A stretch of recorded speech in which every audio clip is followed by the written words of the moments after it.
일교차가 많이 크죠? 선생님도 목이 잘 안 풀려서. 자, 자본주의와 합리적인 선택 부분의 시장경제체제에 대해서 공부를 해보겠습니다. 자본주의가 도대체 뭐냐 하는 것인데요. 개인이나 사회가 부를 창출하는 과정 속에서 그 핵심 역할을 자본이 하는 경제체제를 자본주의라고 합니다.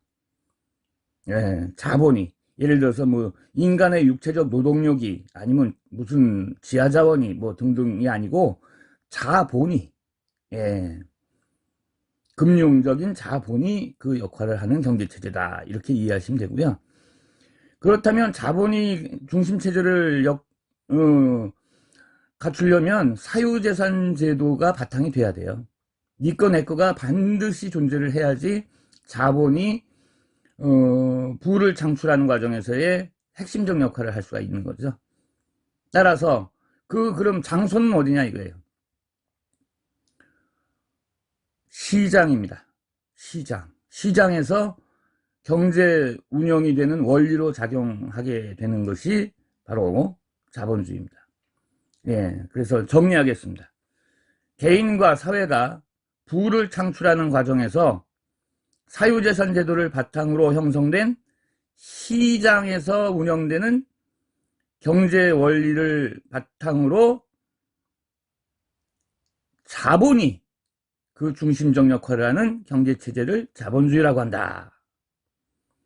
야, 지금 형광펜으로 줄거져 있는 부분 있죠? 이거 따라서 거주시면서 따라오시면 더 좋겠어요. 그러면 자본주의의 특징이 뭐냐? 가장 중요한 게 사유재산 제도의 보장이라니까. 니꺼 내꺼가 없으면 자본이 그 역할을 못해요.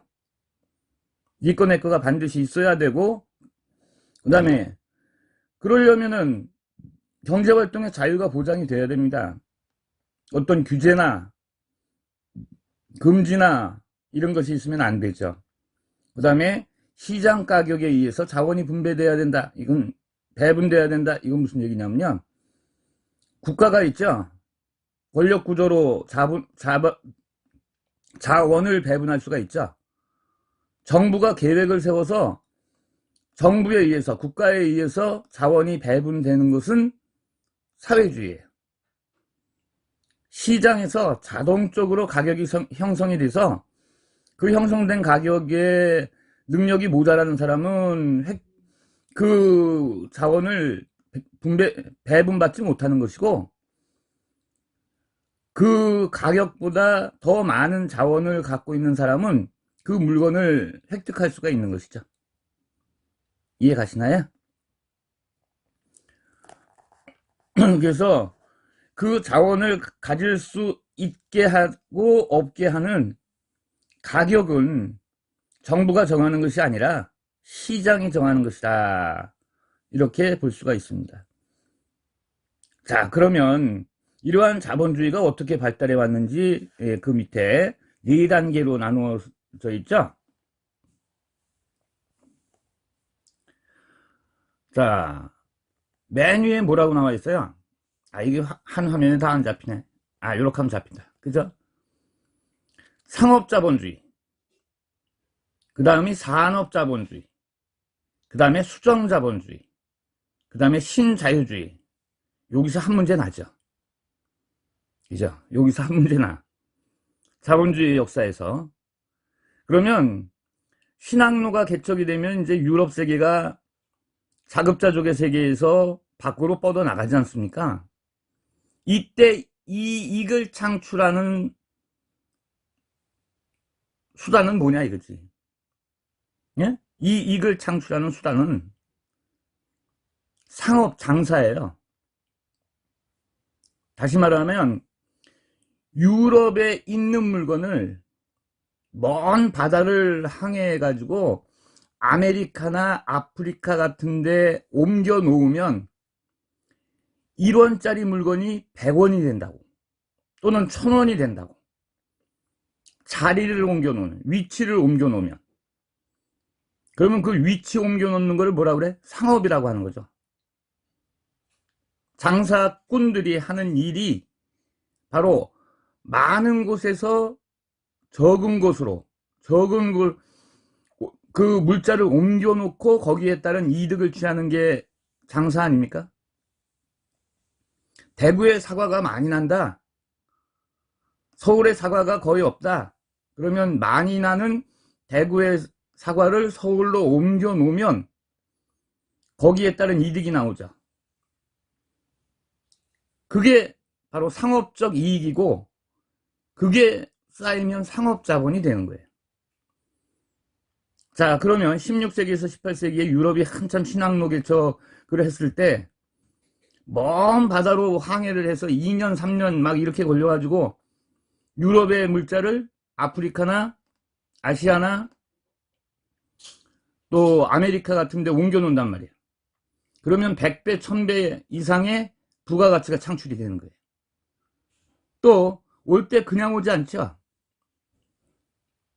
소위 유럽인들이 얘기하는 신대륙에서 유럽에 없는 물건을 거의 거저 주워온다고. 그죠? 거의 헐값으로. 그래서 유럽에 갖다 놓으면, 유럽으로 위치를 옮겨 놓으면 어마어마한 값어치 있는 물건이 되죠. 그걸 유럽 시장에 내다 판다고. 그러면 시샘말로 떼돈을 버는 거죠. 그러면 장사하는 사람들, 즉 상업에 종사하는 사람들이 상업만 가지고 뭐를 모을 수 있어요? 자본을 모을 수 있죠. 장사만 가지고 자본을 모을 수 있죠. 그래서 상업자본주의라고 그러는 거야. 이해가요? 상업자본주의의 배경을 한번 보세요. 신학로 개척으로 인한 교역이 확대되어서 절대왕정의 중상주의 정책을 통해서 상공업을 육성했다. 뭔 말인지 몰라도 괜찮아. 그 밑에 상품 생산보다 상품의 유통 과정에서 이윤을 추구하는 것을 상업자본주의라고 한다. 이것만 정확한 개념을 아시면 돼요. 지금은 현대자동차에서 현대자동차를 많이 만들어서 그 값어치를 가지고 자본을 축적하죠. 그런데 그게 아니라 만들어진 현대자동차 물건을 대한민국에서 미국으로 이동시키는 데 의해서 더 많은 자본이 창출된다 그러면 상업자본주의지. 이해갔죠? 예. 그러다가 이제 산업혁명이 나타났단 말이에요. 18세기 중료 이후에 영국을 필두로 해가지고 선진국들이 막 따라갔는데, 산업혁명이라는 건 제조업 분야의 혁명이죠. 제조업 분야에서 대량 생산이 가능해졌잖아요.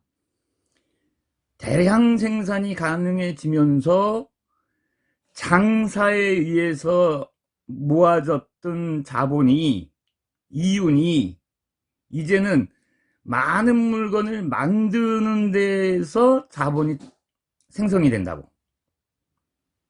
뭔 얘기냐면, 물건이, 귀한 물건은 이동을 하면은 몇 배, 몇백 배, 몇천 배로 가격이 튀는데, 많이 만들어져, 똑같은 물건이. 그러면 이게 자리를 이동한다고 해서 크게 부가가치가 붙지는 않죠. 그 물건을 박리담회 형식으로 하나의 물건에 이윤을 적게 매겨가지고 많이 팔면 자본이 형성되겠죠. 그러면 이제 장사로 자본을 모으는 게 아니라 물건을 만드는 데서 자본이 모이게 되죠. 따라서 대량 생산이 가능해지면서 생산 활동을 통한 이윤을 추구하게 되겠죠. 생산 활동이죠. 자, 뭐하고 연결해야 되냐면, 위에 상업자본주의에서 유통과정 박스 하나 치세요. 상품의 유통과정 박스. 지금은 산업자본주의에서는 생산 활동을 통한 이윤 추구, 연결. 상업자본주의는 유통과정에서 생기는 이윤을 추구하는 것이고, 산업자본주의는 물건에 대한, 상품에 대한 생산 활동을 통해서 이윤을 추구하는 것이거든요. 요게 근본적으로 다른 거야.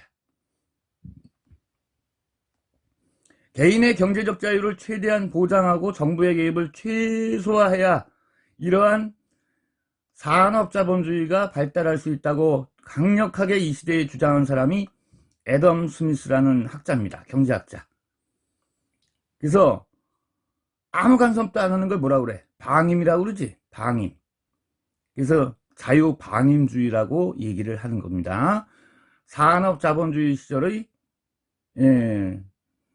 정부가, 나라가 나서서 아무 간섭도 하지 않는 것, 그거를 애덤 스미스라는 학자의 경제방임주의라고 이야기를 한다. 그 대표적인 저서는 오른쪽에 있어요.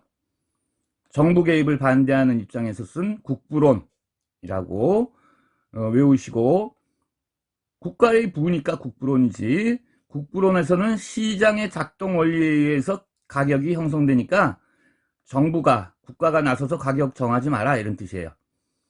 그럼 뭐에 의해서 정해지느냐?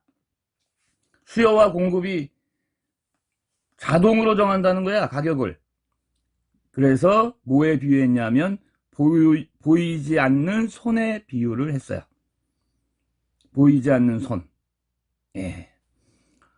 자유방임주의는 정부의 간섭을 싫어합니다. 반대합니다. 그런데 문제는 이게 너무 발달하다 보면은 대기업이 생겨나죠. 근데 대기업이 많이 생겨날까요? 몇 개 생겨날까요? 한 분야에 소수가 생겨나겠죠. 그럼 소수의 대자본을 가진 기업체들이 자기가 만드는 물건에 대해서 동종업계의 경쟁자를 죽여버려. 아니, 살인한다는 게 아니라 망하게 한다고.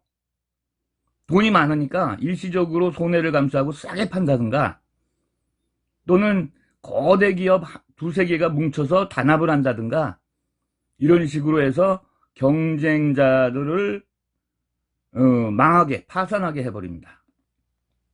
그게 수정자본주의에 나오는 대자본의 독과점이에요. 독과점은 독점과 과점을 합한 용어인데, 독점은 한 분야에 한 기업이 독점하는 거. 그게 독점이에요. 그 다음에 한 분야에 한 2개에서 5개 정도의 소수 기업이 시장을 독점하는 거. 그게 과점이에요. 그래서 합해서 독과점이라고 하는 것인데, 독점은 좀 요즘에 찾아보기 힘들어요. 그러나 과점은 대표적인 게 우리나라의 여러분 스마트폰 쓰죠? 또 집에도 인터넷망 깔잖아요. 우리나라의 통신산업 어디 거 써요? 3개 불러봐. 3개. SKT, KT, LG, U+. 이 3개의 대기업이 나눠먹기를 하고 있죠. 없는 사람이 없는데, 요즘에는 새로 가입하세요가 아니라 우리 쪽으로 옮기세요지. 그러니까 3개의 거대 기업이 독점은 아니죠. 과점하고 있는 거지, 과점. 우리나라 철도 산업은 국가가 독점하고 있죠. 철도청이. 그죠? 그건 독점이야. 그 다음에 통신산업 같은 거는 사기업의 과점이야. 이런 식으로 대자본의 독과점이 나타나면서 수요가 부족해지고 과잉 생산이 이루어집니다. 요거는 뭐냐면요, 1914년에서 1918년까지가 1차 세계대전이었거든. 여러분, 전쟁이 나면 기업체는 돈을 번다는 거 아세요? 국가의 모든 세금을 장악하고 있는 정부가 군수물자를 사들이기 위해서 돈을 물불을 안 가리고 뿌린다고. 소비를 한다고. 그러니까 경제는 전쟁기의 호황이에요. 그러면 그 수요에 맞추기 위해서 물자를 많이 만들겠죠. 하다못해 건빵, 응? 전투 식량으로 사용되는 건빵도 생산이 많아질 거 아니야. 몇십 배로. 전쟁기에 가면. 물통도 많아지고, 그죠? 군수물자뿐만이 아니라. 수요가 엄청나게 많아져서 생산 라인을 어마어마하게 증대를 하고 초호황을 누렸는데, 1914년에 발발했던 1차 세계대전이 1918년에 끝났어. 그러면 갑자기 수요는 줄어들겠죠? 그런데 생산 라인은 거의 그대로 돌아가지. 왜? 생산 라인은 노동자를 막 해고하고 해야 되잖아. 그러니까는 일정 기간은 그대로 돌아간다고. 공급은, 생산과 공급은 그대로 진행이 되면서 필요한 사람이 부족해져. 필요한 사람이 준다고, 이제. 그걸 사는 사람이 준다고. 그러니까 어떻게 돼요? 물건이 남아도는 거야. 재고품이 어마어마하게 남아도는 거야. 안 팔리는 거야, 간단하게 얘기하면. 만들어 놓고 안 팔리면 어떻게 돼요? 물건값이 떨어지지. 그게 디프레이션이지. 물건값이 그래서 떨어진다고만 좋아할 게 아니에요. 자, 물건값이 떨어져서 안 팔리면 공장이 문을 닫아. 공장이 문을 닫으면 그 공장의 노동자들이 해고가 돼. 직장을 잃어서 실직이 되면 월급을 못 받아. 그러면 소비를 못 해. 소비를 못 하니까 수요는 더 줄어. 수요가 더 줄면 또 다른 공장도 문을 닫아. 국민 대부분이 실업자가 되죠. 이게 공황이에요. 이게 공황. 그래서 1929년부터, 그러니까 과잉 생산이 1차 세계대전이 언제 끝나? 1918년에 끝나. 그래가지고 10년 동안 과잉 생산으로 누적된 제품이 안 팔려. 그걸 계기로 해서 1929년에 미국 뉴욕에서 주가가 엄청나게 떨어지는 계기로 해서 대공황이 발생해. 따라서 조금 아까 선생님이 설명한 기업 도산과 대량 실업으로 말미암아 보이지 않는 손에 의해서 자동으로 조절되던 시장 경제는 뒤죽박죽 엉망진창이 된 거야. 작동을 안 해. 자동화 시스템이 작동을 안 하는 거야. 에스컬레이터가 자동으로 쫙 가동되다가 갑자기 서버린 거야. 큰일 났지. 그러면 누굴 불러야 돼? 수리하는 사람을 불러야죠. 즉, 국가가 개입해야 되는 거야, 이제. 국가가 개입해서 안 돌아가는 자동화 시스템을 수동으로라도 돌려야 될 거 아니야, 인위적으로. 그지? 그래서 정부의 시장 개입이 필요하게 되었어요. 경제를 살려야 되니까. 국가는 돈을 찍어낼 수 있는 발권력이 있기 때문에 어느 정도의 영향력을 발휘할 수가 있거든요. 그렇게 정부가 개입해야 된다, 시장에. 이렇게 주장하는 사람은 케인즈라는 사람이에요. 박스. 누구하고 상대적으로 여러분이 알아줘야죠? 자유방임주의를 주장했던 애덤 스미스라고 상대적으로 알아줘야 되겠죠. 수정자본주의라는 건 자본주의를 수정하자는 거야. 자본주의를 완전히 버리는 건 아닌데 수정하자. 그러면 이때 한참 유행하던 게 뭐예요? 예. 국가 개입으로 인한 분배를 우선으로 하는 사회주의 사상이지. 거기서 일부 아이디어를 따오는 거야. 그래서 국가, 정부가 개입해서 자본주의에 개입해서 자본주의는 그대로 놔두되 어느 정도 통제를 받는 자본주의를 하자라는 것이 수정자본주의예요. 주장한 사람 누구라고? 케인즈. 그래서 정부가 이제 돈 되는 거를 막 하는 거야. 그러니까 이윤을 발생시키려고 하는 게 아니지. 이윤이 남든 본전치기를 하든 손해가 나든 관계없이 어떤 사업을 벌리는 거예요. 정부가. 정부는 꼭 이익이 안 나도 되니까. 그래서 각종 공공사업을 벌리면은 노동자들이 취업 기회가 늘어나겠죠. 그러면 노동자들이 일을 하고 나서 월급을 받겠죠. 그러면 일단 생활 필수품부터 사겠지. 그러면 생활필수품 공장이 다시 가동이 되겠지. 그러면 노동자들을 더 고용하겠지. 그럼 그들도 이제 월급을 다시 받겠지. 그러면 그들도 소비를 하겠지. 이렇게 해서 경제를 살려내는 거거든요. 요즘에 코로나19 때문에 침체된 자영업자들 살려내기 위해서 하잖아. 국가에서 막 돈을 거저로 주잖아. 그죠?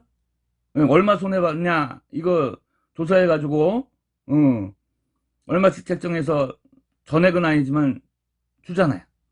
이게 바로 수정자본주의적 정책이라고. 따라서 정부가 적극적으로 시장에 개입해서 시장 실패를 해결하려는 큰 정부를 추구했다 하는 거예요. 무엇의 가동이 중단될 때, 순수 자본주의의 가동이 중단될 때, 누가 개입해서? 정부가 개입해서 뭐를 해결한다? 시장 경제가 실패하는 것을 시장 실패라고 합니다. 시장 실패에 밑줄 쫙 꺼놓고요. 선생님 안 걷는데 여러분 보세요. 시장 실패. 이거를 해결하기 위해서는 큰 정부, 시장에 개입하는 정부를 큰 정부라 그러고, 시장에 개입하지 않는 정부, 자유방임 정책을 추진하는 정부를 작은 정부라 그래요. 그러니까 순수 자본주의에서는 작은 정부가 되는 것이고, 수정 자본주의에서는 큰 정부가 되는 거예요. 그래서 큰 정부를 추구하게 되었다. 그래서 1930년대부터 1960년대까지, 예? 60년대까지 이러한 수정 자본주의는 세계 자본주의의 중심이 돼 있어요.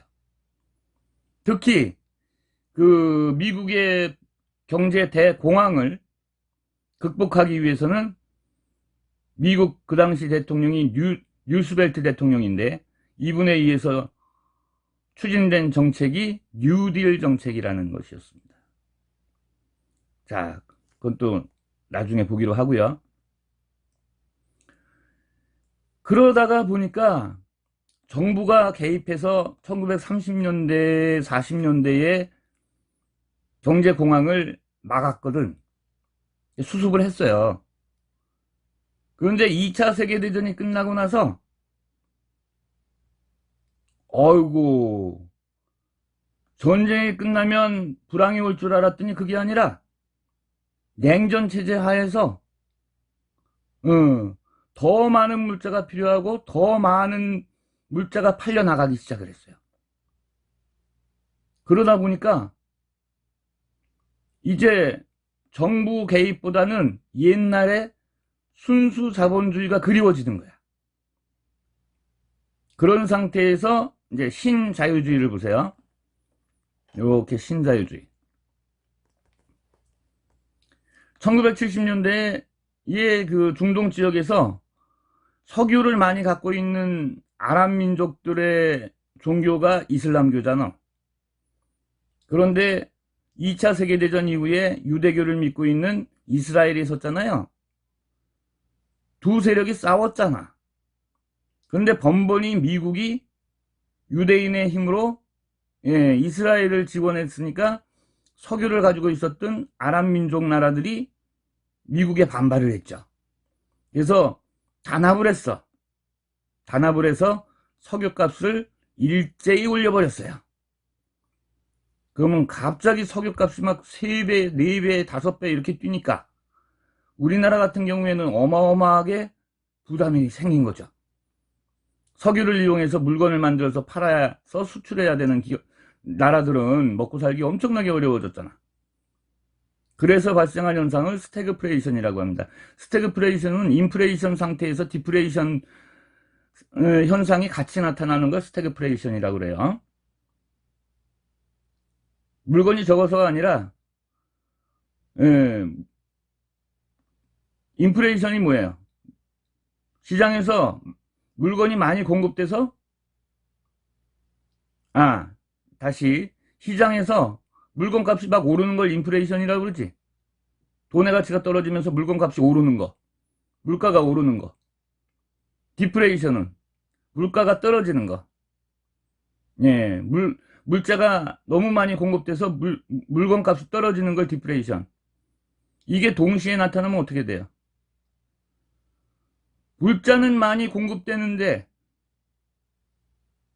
물건값이 떨어지는 게 아니라 올라가. 응? 물자는 많이 공급되는데 물건값이 올라가. 이런 게 스태그플레이션이잖아. 그러면 경제가 비정상적으로 돌아가는 거죠.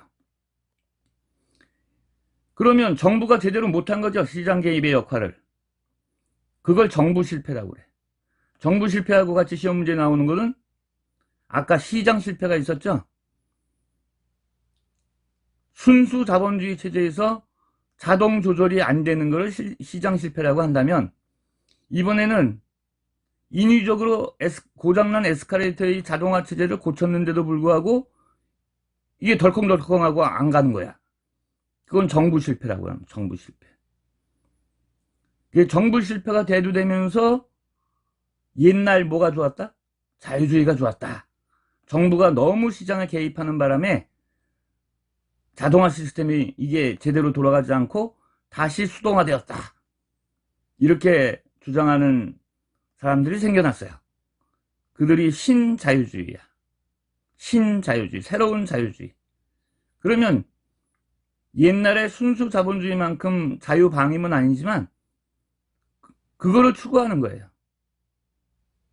아시겠죠? 그래서 정부의 역할을 이제 제한을 해요. 차라리. 그리고 시장의 자유로운 활동을 더욱 강조하는, 옛날 순수 자본주의처럼 자유주의를 강조하는 게 신자유주의입니다. 1970년대 이후 지금 현재까지도 신자유주의 체제 하에서 우리가 살고 있어요. 대표적인 거, 네, 가트 체제, 자유무역, 아시죠? 이런 것들. 신자유주의의 특징, 정부 규제를 완화하고 공기업을 민영화하고 복지제도를 오히려 축소하고 노동시장의 유연성, 해고를 자유스럽게 만들고 강화, 유연성 강화 그러면 부드럽게 한다는 뜻이니까. 기업에 대한 세금을 감면해 주는 등 국가가, 즉 정부가 경제에 인위적으로 개입하지 않으려고 하는 것이 신자유주의입니다. 그러니까 산업 자본주의 체제에서 시장 경제가 자유스럽게 돌아갔었다가 고장이 나니까 대공황으로 정부가 개입을 했죠. 그게 수정자본주의였다가 정부가 개입한 지 한 40년 만에 다시 정부 실패가 이루어졌죠. 그러니까 다시 신자유주의 체제가 나타난 거다. 이렇게 보시면 쉽게 정리를 하실 수가 있어요. 그래서 상업자본주의, 산업자본주의는 자유주의 경제체제다. 순수자본주의. 그러다가 공황이 와서 정부가 개입한 게 수정자본주의다. 그러다가 다시 실패가 되니까 새로운 자유주의가 왔다. 그게 신자유주의다. 정리됐습니까? 예, 여기까지 하고 잠깐 쉬었다가 끊었다가 하겠습니다.